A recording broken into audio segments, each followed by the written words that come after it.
ಅವರ ಸಂಬಂಧಗಳು ಅಳಿಸೋಗಿದೆ, ಬ್ರೇಕ್ ಆಗಿದೆ. ಅದಕ್ಕೋಸ್ಕರ ಬ್ರೇಕ್ಫಾಸ್ಟ್ ಅಂತ ಭಾಳ ದೊಡ್ಡ ಸುದ್ದಿ ಆಯಿತು. ಮಾನ್ಯ ಉಪಮುಖ್ಯಮಂತ್ರಿಗಳು ಅವ್ರ ಮನೆಗೆ ಮಾನ್ಯ ಮುಖ್ಯಮಂತ್ರಿಗಳಿಗೆ ಆಹ್ವಾನ ಕೊಡ್ತಾರೆ. ಮಾನ್ಯ ಮುಖ್ಯಮಂತ್ರಿಗಳು ಹೇಳಿದ್ದೇನು, ನೋಡಯ್ಯ ಅದೇನೇ ಬೆಂಗಳೂರು ಕೋಳಿ ಅಷ್ಟು ಚೆನ್ನಾಗಿರಲ್ಲ, ನಾಟಿ ಕೋಳಿ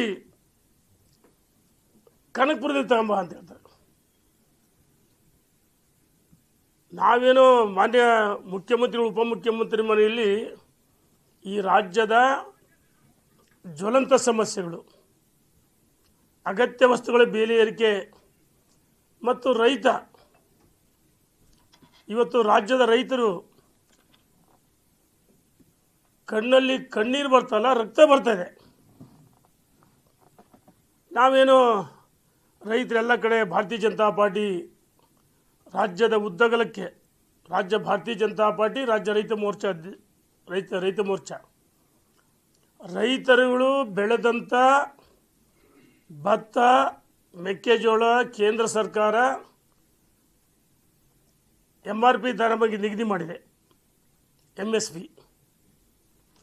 ಆದರೆ ಇದ್ರ ಬಗ್ಗೆ ಚರ್ಚೆ ಮಾಡಿದರೆ ರೈತನ ನೆರವಿಗೆ ಈ ಸರ್ಕಾರ ಬರುತ್ತೆ, ಖರೀದಿ ಕೇಂದ್ರ ಪ್ರಾರಂಭ ಮಾಡ್ತಾರೆ ಅಂತ ನಮಗನ್ಸಿದ್ರೆ ಬಹುಶಃ ಇವರು ರೈತರು ಬೆಳೆದಂಥ ಮೆಕ್ಕೆಜೋಳಕ್ಕೆ, ಭತ್ತಕ್ಕೆ, ನೀರುಳ್ಳಿ ಇರ್ಬೋದು, ಅಲ್ಲಿ ಕೇಂದ್ರ ಸರ್ಕಾರ ಏನು ಬೆಲೆ ನಿಗದಿ ಮಾಡಿದೆ ಅದ್ರ ಬಗ್ಗೆ ಚರ್ಚೆ ಮಾಡಿದೆ.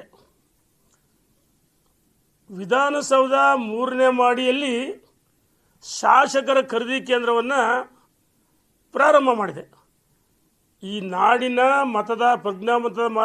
ಮತದಾರರಿಗೆ ಮಾಡಿದಂಥ ಕಾಂಗ್ರೆಸ್ ಅಪಮಾನ, ಯಾರು ಕಾಂಗ್ರೆಸ್ಸಿನ ಶಾಸಕರನ್ನು ಆಯ್ಕೆ ಮಾಡಿದ್ರು ಅದು ಅವರಿಗೆ ಮಾಡಿದಂಥ ಅವಮಾನ.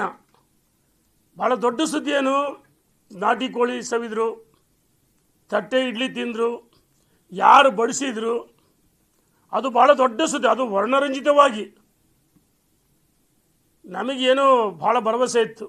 ಆದರೆ ನೋಡಿದರೆ ಬಹುಶಃ ಬರೇ ಅದೇ, ಇದು ಮುಖ್ಯಮಂತ್ರಿಗಳ ಮೇಲೆ ಉಪಹಾರ ಸವಿದಿದ್ದು ರಾಷ್ಟ್ರಮಟ್ಟ ಸುದ್ದಿ.